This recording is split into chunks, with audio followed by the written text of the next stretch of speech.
Charon stood at the front of the observation deck, his sharp yellow eyes scanning the planet below. The Earth, a fragile blue sphere hanging in the vast black void of space, seemed so insignificant to him. Yet here he was, a Zhylian warrior sent to study its people and their crude technology. His people were among the most advanced beings in the galaxy, capable of mastering the forces of nature and bending technology to their will. And yet here were these humans living on a planet of primitive ways, struggling to build machines and devices to protect themselves. Primitive, Charon muttered to himself, a smirk curling on his face as he surveyed the human base below. His young, cocky attitude had been honed through years of training, years spent being told that the Zhylian were the future, the strongest species, destined to dominate. To him, Earth's inhabitants were nothing more than a temporary curiosity. Beside him, Zara, an older Zhylian with graying skin and a history of missions on multiple planets, watched the humans with quiet detachment. He knew that Charon's enthusiasm, while typical for one of his youth, could easily blind him to the subtle dangers lurking in the unexpected. They looked like children playing with fire. Charon scoffed as a human soldier below clumsily adjusted his helmet, the bulky, outdated armor shifting with every movement.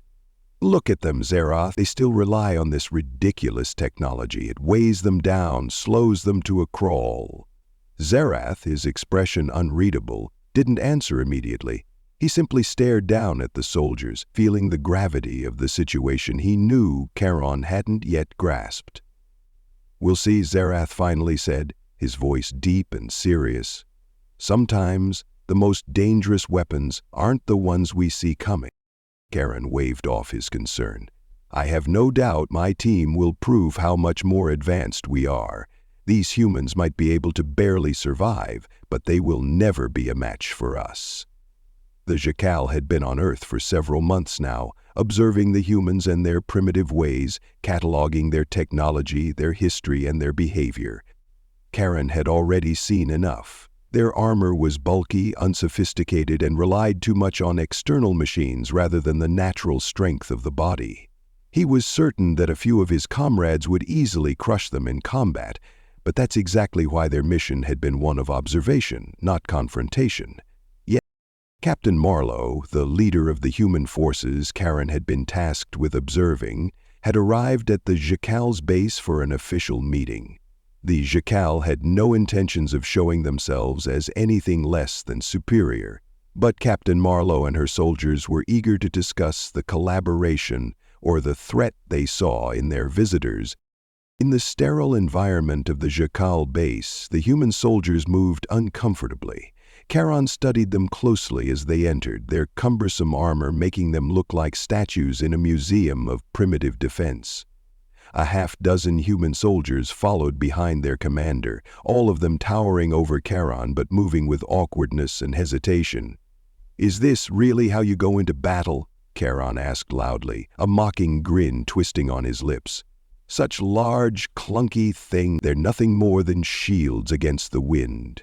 You should have seen how fast and agile we are on the battlefield." Captain Marlowe's eyes narrowed as she stepped forward.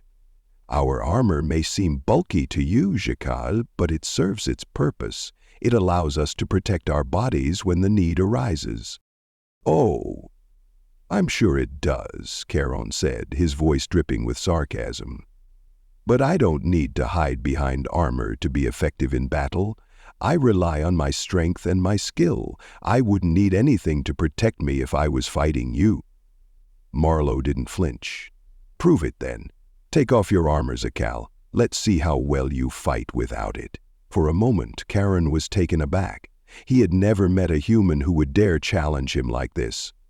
A hint of something, curiosity maybe, flashed across his face. Was this simply bravado, or did she truly believe she could face him without the aid of technology? "I'll humor you," Charon said, his voice cold. "But don't think for a second that you'll stand a chance once you see what I can do." With a flourish, Charon activated a series of sleek mechanical mechanisms in his armor. The plates that protected his body smoothly folded back, one by one, until they were hidden beneath the surface of his skin. His combat uniform, designed for flexibility, clung tightly to his powerful form. He had trained his entire life to be the best, with or without armor, and he knew that his strength would be enough to defeat anything this planet could throw at him. He removed the last piece of his helmet, tossing it aside. His deep-set eyes glowed faintly with an unnatural energy, and his pale skin shimmered with the residue of the armor's energy field. Standing there, now fully exposed, Karen towered over the humans, intimidating, powerful, confident. But then, something strange happened. Captain Marlowe motioned to one of her soldiers. The soldier's armor clanked as he stepped forward, his movements stiff and hesitant. Unlike Karen, he didn't have the same fluidity or confidence in his movements. This was the moment that Karen had been waiting for, the human's weak attempt at trying to match him in combat. The soldier paused, clearly unsure of how to proceed. But under the stern gaze of his commander, he began removing the layers of his heavy armor, piece by piece. The thick metallic plates and the padded undergarments came off slowly, revealing the soldier's form. At first, Karen was unimpressed. The human's body was less muscular than his own, smaller and less refined. There was nothing extraordinary about him, no unique abilities. His skin was ordinary, slightly darker than Karen's, but nothing that stood out.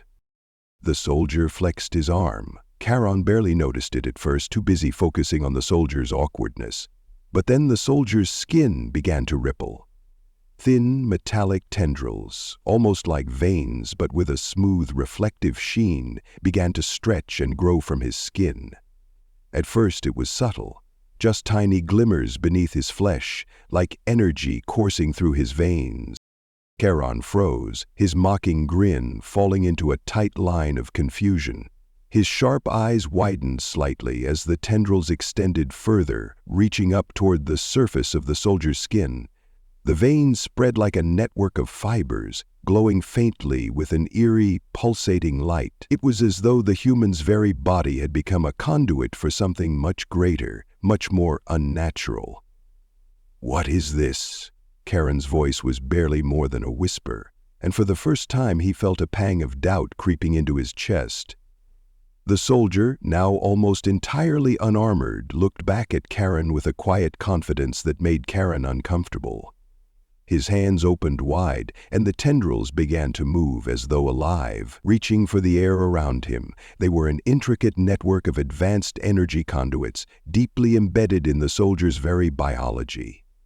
As the soldier stretched his limbs, the tendrils shifted and curled, glowing brighter as if responding to the soldier's thoughts. The human had removed his armor, but this was something entirely different. Something Karen had never seen before. Captain Marlowe's voice sliced through the tension that had settled in the room. "This is our true strength, Karen," she said, her tone calm but firm. "We don't just rely on machines to protect us. Humanity has evolved in ways you may not have expected." Karen's mind raced. The Zhylians had always prided themselves on their adaptability and biological superiority. But this was something beyond his comprehension. How could such fragile beings evolve this far? How had they harnessed something so advanced, so powerful within their own biology? What were these tendrils? Were they part of some secret weapon, or a product of some ancient biological experimentation? Suddenly, Karen felt small. His immense strength, his superior technology, none of it mattered in the face of something so alien. His confidence, once so unwavering, was now shattered. The human soldier standing before him was no longer a weak, primitive creature. He was something else, something that Karen had not prepared for. "Tell me." Karen's voice faltered as he took a step back. "What is this?" Marlowe's gaze softened. But there was no pity in her eyes. "You may have superior technology, Karen, but humanity has something you can't understand, the will to adapt, to evolve, to survive." Karen swallowed hard. In that moment he realized something fundamental about his species' arrogance. They had underestimated the humans, not just their technology, but their resilience, their ability to transform, to survive, to fight. No matter how primitive they seemed on the outside, Charon stood there, frozen, as the tendrils on the soldier's body slowly retracted beneath his skin. The light dimmed, but the shock lingered, and as the room fell silent, Charon couldn't shake the feeling that everything he had known about the universe, about power, had just been turned upside down. Charon stood frozen in the sterile chamber, his sharp yellow eyes locked on the human soldier who had just revealed the unthinkable.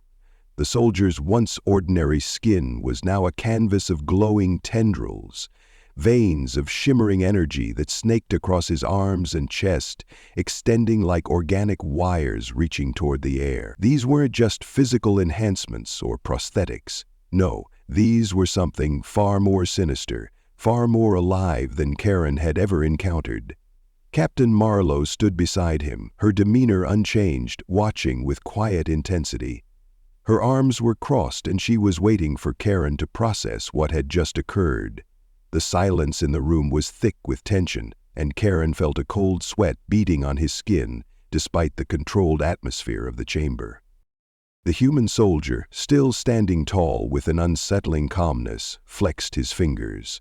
The tendrils responded to the movement, pulsing with a faint but undeniable energy. The soldier's eyes, once normal, now glinted with an alien quality, almost as if his very soul was connected to the strange power within him. Charon's mouth went dry, his mind was racing, attempting to comprehend what he had just seen, but the sheer impossibility of it all left him momentarily stunned. He had spent his life training, studying, and living with the certainty that the Jacques were the pinnacle of evolution. His people had mastered not only technology, but biological enhancement, genetic manipulation, and the very essence of warfare. But this was different. It wasn't technology, nor was it anything that could be easily explained by science or warfare. It was something else, something beyond Charon's understanding. He swallowed hard and took a step forward, his voice hoarse as he finally spoke. What is this?" Charon managed, his tone far less confident than it had been moments ago. His usual bravado had all but evaporated. The weight of the moment was beginning to settle on his shoulders, and for the first time in his life, he felt small. Captain Marlowe's gaze softened slightly, but there was no hint of pity in her eyes. "This," she began slowly, her voice steady and calm, "is the result of our evolution, Charon. What you're seeing is a manifestation of what humanity has unlocked within itself over the centuries." Charon's mind whirled as he tried to process her words. He had heard rumors, whispers among his people, that humans had begun to adapt in ways no one had anticipated. Some spoke of strange genetic mutations, of enhancements created through covert experiments or an alien technology, but this was not what anyone had predicted. These tendrils, this glowing energy within the soldier's body, it was as if the human had become a conduit for some sort of raw, untapped power. "What do you mean, evolution?" Charon asked, his voice faltering. "I've studied your species. You're primitive, weak. You have no true understanding of genetics or enhancement. This is beyond anything you should be capable of." Marlowe smiled faintly. "And that's where you're wrong, Charon. You underestimate humanity at every turn. We are not just the sum of our bodies, nor are we beholden to the limits of biology. We evolve through necessity, through desire. What you see before you is the result of our determination to survive, to adapt, and it's only the beginning." Charon took a step back, his chest tightening. He had always been taught that survival was a matter of strength and technology. The Zhylians had long since transcended the need for biological evolution. Their race had enhanced itself through genetic engineering, artificial enhancements, and cybernetic systems. They were strong, they were fast, and their minds were sharp beyond measure. But humanity, this race of fragile, soft creatures, had found a way to evolve not through artificial means, but through their own instincts, through their very biology. "Tell me," Charon pressed, trying to steady his breath. How many of you are like this? How many of your soldiers have this ability? Marlowe's gaze hardened and she straightened slightly. Not all humans possess this ability, but many do. We've discovered ways to trigger latent genetic traits, unlock dormant abilities. Some of us were born with these traits, others had them activated through selective exposure to certain energies that are native to this planet, energies that your people have completely overlooked. Karen's mind reeled. You activated these abilities? How? Why? Marlowe's lips pressed into a thin line. You've been watching us, studying us for months, yet you've missed the most important aspect of our species. We don't just survive, we adapt. It's how we overcame the primitive tools of our ancestors. It's how we've survived wars, diseases, and natural disasters. We've been evolving in ways you can't comprehend. The bodies you see now are just a glimpse of what we're capable of. Karen turned to look at the soldier who had removed his armor.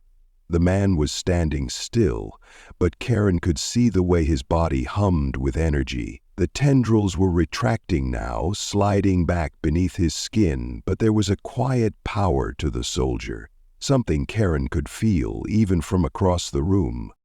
Karan knew that his own people were formidable, that their warriors could tear through entire armies without breaking a sweat, but this was something else. He had been raised to believe that strength was a product of training and technological advancement. But what if humanity's true strength was not in what they could create, but in what they had unlocked within themselves? What if their survival, their ability to endure, was tied to something far deeper than mere technology? What are you not telling me? Karan asked, his voice sharper now, though still filled with an undercurrent of uncertainty. You're hiding something from me. There's more to this than you're letting on. Captain Marlowe's expression remained stoic. There are things humanity has done that the galaxy would find unsettling.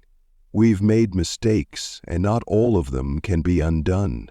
The abilities we're showing you now are only a fraction of what is possible. Caron took a deep breath. You've unlocked a power hidden within your own biology. You've become something more. And you did it without technology, without the help of advanced civilizations. How? Marlowe stepped closer, her eyes narrowing as she studied Caron's reaction. We were not content to stay in one place. We sought the unknown. We searched for the limits of our own existence. And we found them. It wasn't easy. It wasn't always ethical. But we did it. And now we are not the weaklings you thought us to be.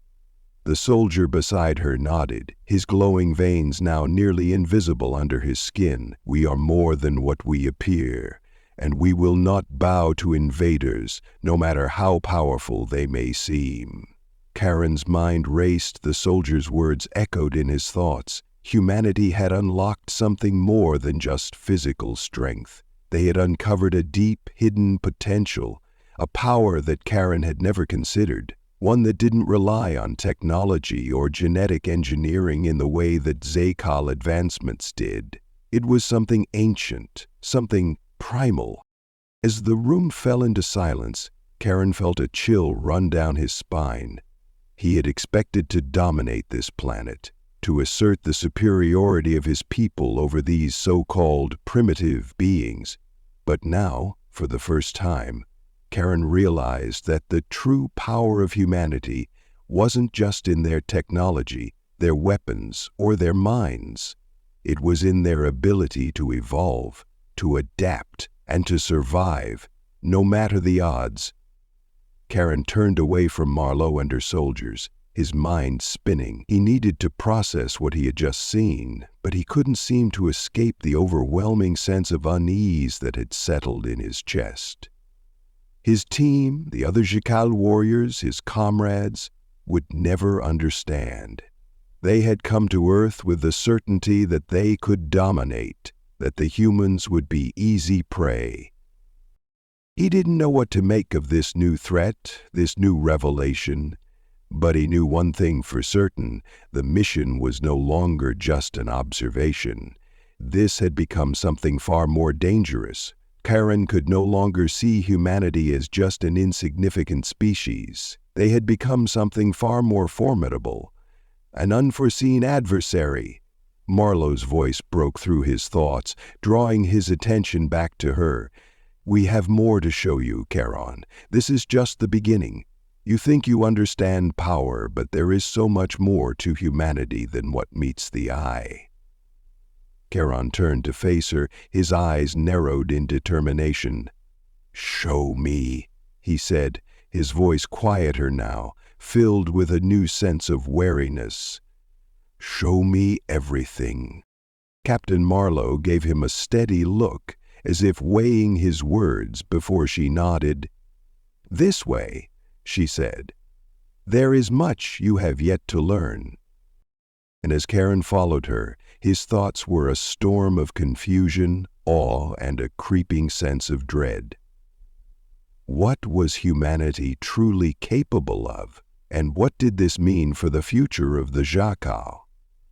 He had come to Earth expecting a mission of superiority, but now he wasn't so sure. He had uncovered a discovery that would change everything. Karen's footsteps echoed in the silent corridor as he followed Captain Marlowe deeper into the human facility. His mind was still spinning from the revelation he had witnessed only moments earlier.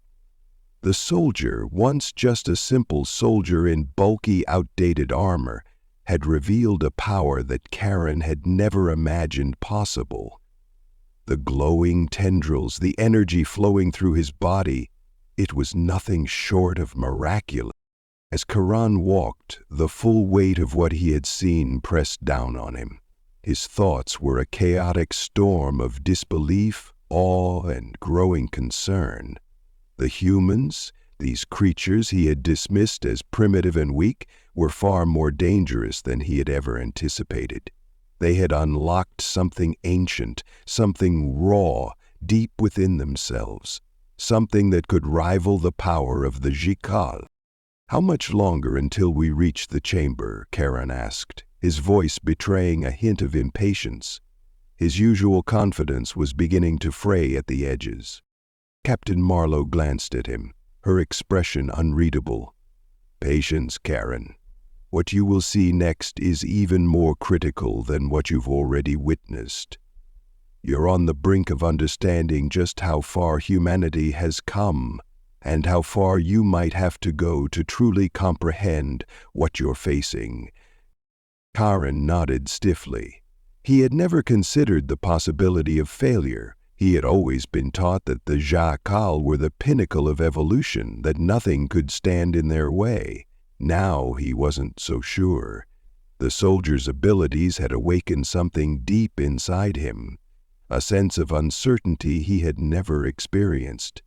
For the first time in his life, Karen felt like he might be standing on the edge of something he couldn't control. The corridors of the human base were stark and utilitarian, the walls lined with holographic maps and strange symbols that Karen couldn't quite make sense of. He had been to many human facilities before, but this one felt different. It wasn't the technology that bothered him. It was the sense of something hidden beneath the surface. The humans had been keeping secrets, and now it seemed as though those secrets were about to be revealed. They came to a door, an unmarked, reinforced steel entryway with a security panel on the side. Marlowe placed her hand on the scanner, and after a moment of mechanical whirring, the door slid open with a soft hiss. The room beyond was dimly lit, the air thick with a sense of anticipation. Inside the room, Karen's gaze was immediately drawn to a series of large tanks, each filled with a glowing, viscous liquid. Suspended within each tank were humanoid figures, some motionless, others twitching slightly as if responding to an unseen stimulus.